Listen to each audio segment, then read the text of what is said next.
What is up? It is Andy coming to you on Black Friday. Are you going to find some deals? You going to save 40% on an Amazon Fire Stick? That Amazon Fire Stick always has that big red slash through it, and lightning deal.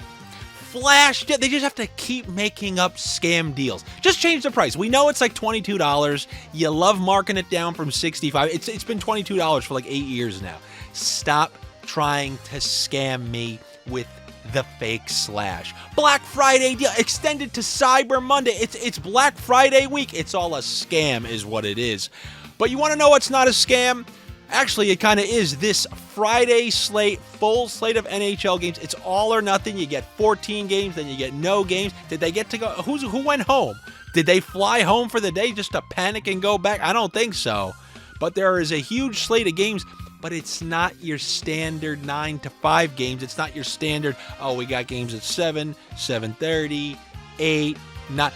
These are Friday day games. Mostly Friday day games with a couple of night games. And the reason that I want to point that out is anybody on the Patreon knows I despise early day games over the weekends. I hate those 12:30, 1:30, 2 o'clock starts on Saturdays and Sundays, because it's out of routine, it's out of rhythm for all these teams. And typically I like taking unders.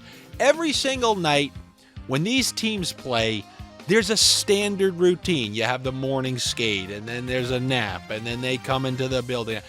These random day games that are completely outside of all those, and there's like 1 or 2 a year, I always hate those games, and I always think they skew under, because the same way you're wondering if I have a cannoli gut hangover from everything I shoved down my throat last night, these guys, I feel like, have some sort of cannoli stomach hangover going into these games the day after Thanksgiving. Any day game in general. Even in the playoffs, I just feel like the night games have 100 out of 100% intensity, but the day games have it's still good, 83% out of 100 intensity. I typically skew unders for day games. I'll see what I can find. If you don't want me to take any sort of unders, I got to look at some of those night games. Like the Colorado Avalanche and the Dallas Stars. I think it's the last game on this entire slate. But I do see some picks in this game that interest me. What happened in that last Avalanche game? Much to our chagrin. You had Vegas just trying to play defense. Aiden Hill was playing incredible. 1-1 going into a shootout. Do you know who scored the shootout winner? It was the same guy who scored the only goal for the Avalanche. A guy who just got put on the top power play, a place that we always knew he was going to return to. This is Valeri Nichushkin coming off a shootout winner and a goal against the Vegas Golden Knights. What I'm seeing on him is over 2.5 shots on goal for plus 115 for a guy who's playing on that top line with Nathan MacKinnon. He's on that top power play with Nathan MacKinnon. He was on the ice with Nathan MacKinnon in overtime. You show me MacKinnon with Nichushkin on the top line and the top power play, and I will show you a good time. Give me the over 2.5 shots on goal for Val Nichushkin against his old team over there in Dallas. And then on the Dallas side, I was looking through those point props. You know, Rupe Hintz missed that last game. We don't know if he's going to be coming back. I mean, if he doesn't play, maybe I'll look at an under on the scam star Jason Robertson. But that doesn't interest me. You know, who knows? The Avalanche just 2 games ago gave up 8 goals. We can't trust their goaltending. We can't trust Gorgiev. But you want to know who I do trust on Dallas? Someone we trusted. He came through for us last week. And for some reason, guys like Robertson, their price is minus 140. Duchesne minus 150. For some reason, I don't know why, they left Miro Heiskanen down at minus 110 in a home game against the Avalanche after back-to-back losses, the last one being incredibly embarrassing against the Chicago Blackhawks. I told you to take over 2.5 goals. I think Dallas should put forth a good effort in this game. I don't know, it's tough to predict a winner, as is always the case in the NHL. I know you guys love hopping into that pizzeria and saying, give me an order of garlic knots and also give me the Colorado Avalanche. I know you love picking money lines, but it's really kind of a donkey play in the NHL. Not going to stop you from doing that, but within that Colorado game, I'm taking that Nichushkin over 2.5 shots on goal, the point for Miro Heiskanen, and then give me a same game parlay. I know you're going to include Heiskanen because you're a rat. But you shouldn't do that because these are correlated, these ones that I'm about to say. Nathan MacKinnon for an assist. his line mate and power play line mate, Val Nichushkin, for a point with those over 2.5 shots on goal. That's almost plus 400. McKinnon, Nichushkin, and his shots for almost plus 400. That's an incredible deal. That's a Black Friday deal. That's a deal that's showing you slashed right through the screen. Hopefully you enjoy it. Hopefully you get it. Hopefully you don't waste money on a Roomba and you get that plus 400 same game parlay or plus 380 or whatever it was. Outside of that, I don't neglect any game. I don't leave any games and say, no, they're bad. I'm not. There's always opportunity. Those of you on the Patreon know these last 2 nights, the big slates, there were only like 2 games 2 nights ago or whatever. But the last round of games, we ended up plus 15 units. Why is that? Because the Chicago Blackhawks, the Donato, Teravainen, Bertuzzi line, that line registering a point was plus 900 in and of itself.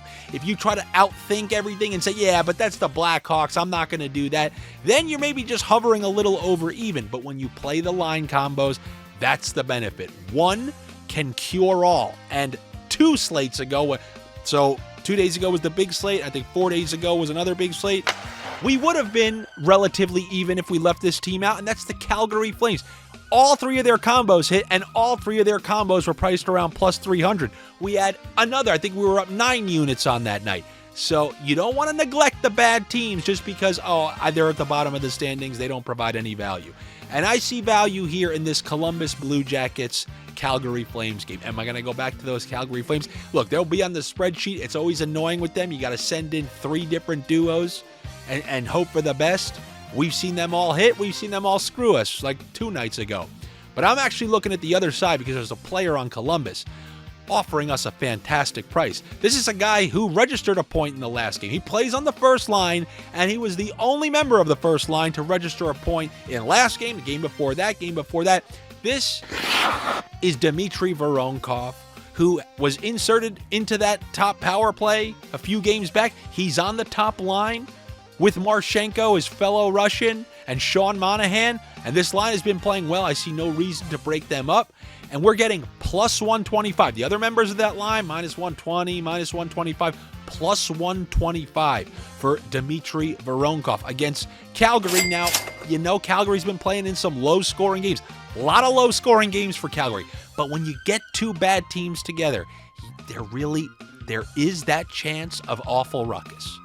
And his assist is priced so ridiculously. I think he has assists in like 3 of his last 4 games.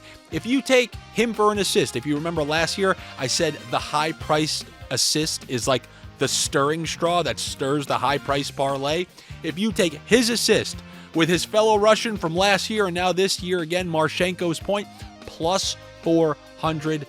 Once again, you're not getting a Black Friday deal like that unless you want another Fire Stick for $23 slash down.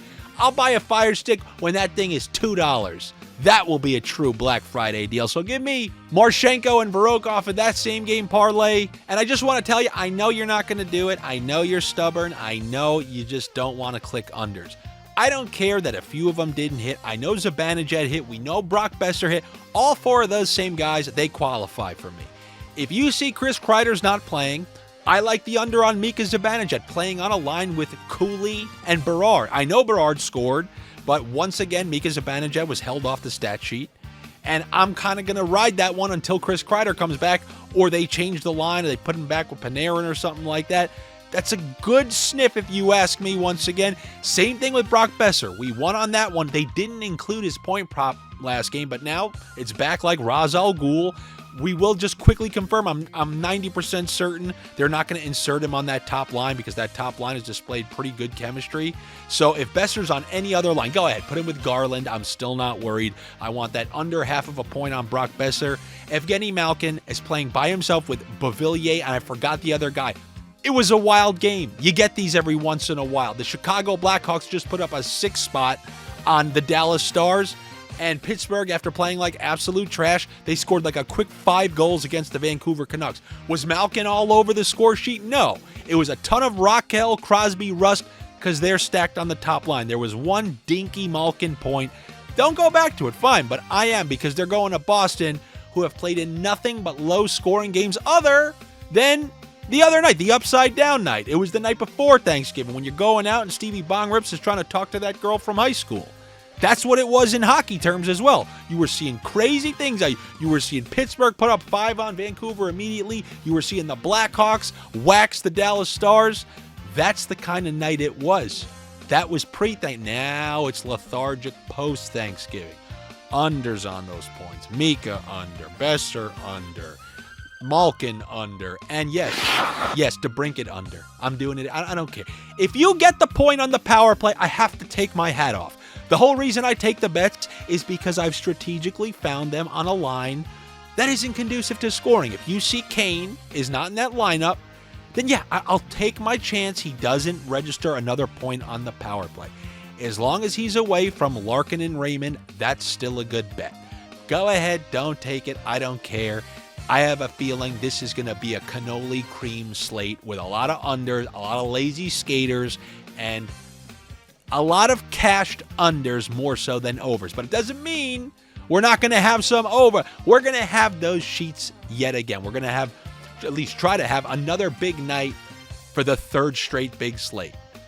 This is how it goes with the line combos. It goes up, it goes down. But like I told you, over the course of the season, you guys know this since October, it's a steady up.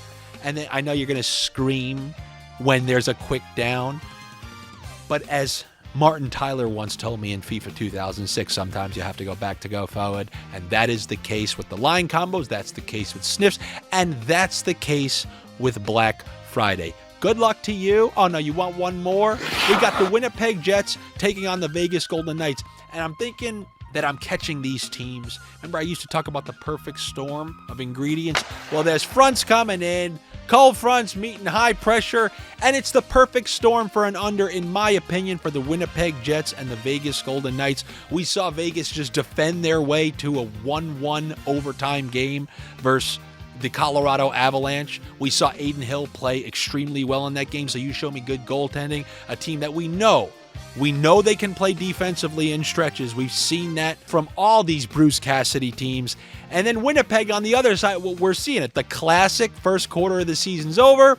Winnipeg starting to look a little more vulnerable. The offense, which was just scoring all over the place early in the season, that's dried up a little bit. The power plays dried up a little bit.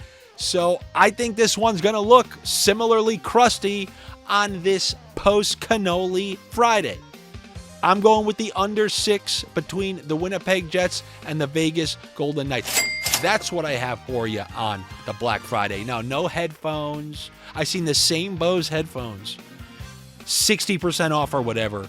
I swear to God, since 2014. They're still rolling this. There's just this stock of them, and they go, oh, it's another Black Friday. And they wheel the same stock back, and they go, 60% off. Well, this video is 97% over, but not until I remind you guys, do me, if you think I'm doing a good job here, doing a song and a dance on a Friday, give a guy a click, comment on the video, tell me the disgusting thing. I ate cannolis. I'm not kidding. We have an Italian-American Thanksgiving. It's like a Harvey Dent side of the table. There's the American side. We got the turkey. We got the stuffing. There's the cranberry stuff. And on the other side, there's just a tray of lasagna. There's some penne alla vodka. There's some minestrone.